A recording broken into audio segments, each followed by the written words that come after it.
morning. All right, Q&As. Life of Riley asks, hello, love the channel. Bringing my Frenchies home in 3 weeks and wondering what I should use to bathe them. When needed, how much food you recommend feeding? Thank you for answering. Okay, so the first one is, as far as bathing puppies or mum, I would use Johnson's baby shampoo because it's tearless and it's very safe. I don't recommend bathing puppies until they're a week old or older. They can get colds, and if they're mucky, just wipe them down. Mum, you can give a bath to, but if you're going to do that, again, make sure she's really dry. You do not want to get your puppies wet. If the puppies are wet and they're not dried off quickly, they can get very cold very quickly and get in trouble. As far as food is concerned, Mum should already be on a high protein puppy food, and feed her as much food as she wants to eat. Don't cut down on her food. The babies, of course, are eating off Mum, so you're not doing anything there. If you do have to feed a baby with goat's milk, then it's 1/30 of its weight. So and that's every 3 hours. So if you had 1 ounce, by the way, is almost 30 grams. So for every ounce, you feed one milliliter or one gram of goat's milk. So a 10-ounce puppy would get 10 cc's or 10 mils or 10 grams, all the same thing, of goat's milk every 3 hours.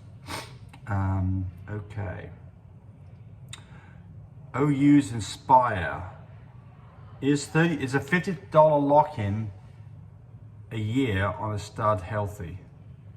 I'm not sure what you're asking me. I'm not sure. Sorry, I don't understand your question. If $52 for a lock-in sounds like crazy low price for a lock-in. I mean, typically for us, lock-in prices are $1,000 and a lower price on a stud that's not proven, so not even close. Will you or Cody produce new shade Isabella fluffies? Yes, we've already done it. Carriers, so we've already done it. Yes. How do you push the feeding tube down your pup's esophagus?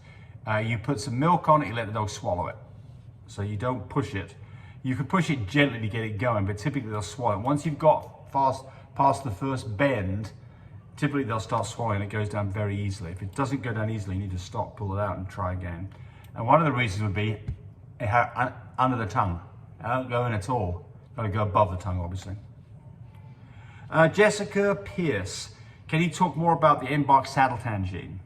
My Frenchie has one copy. Here is the Irish Pied gene. Yes. So an Irish Pied is a dog that looks like it has a saddle on it.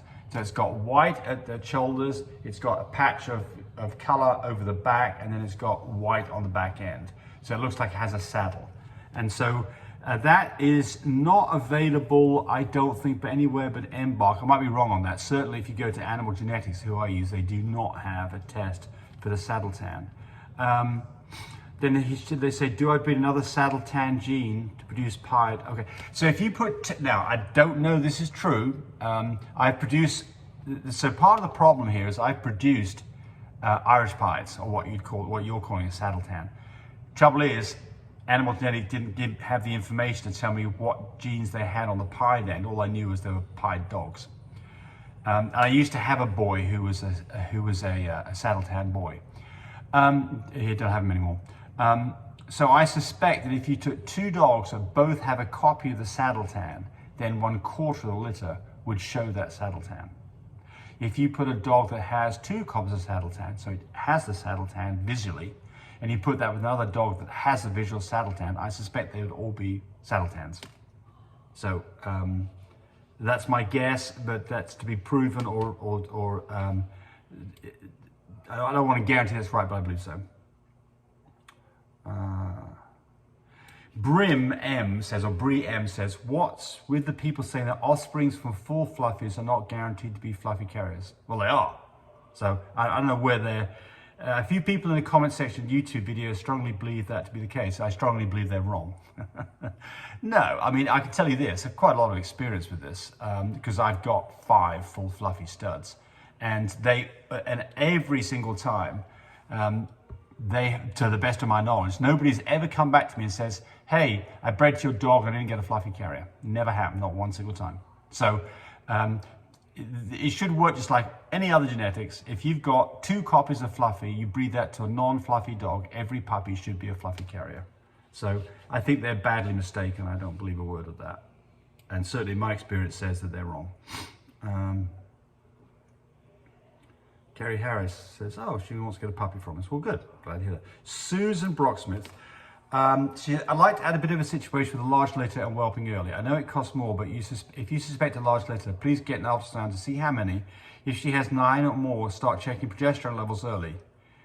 You may be able to give meds to progesterone levels to avoid an early whelp. That's a good point. So what we're talking about here is that typically large litters do tend to come a day early, and that's okay. The problem gets to be is if you have a large litter and you get puppies that are more than a couple of days early, that you can run into, you're very likely to run into the situation with having premature babies and having problems breathing, and you can lose some or all the litter over the next few days, and it's a real possibility.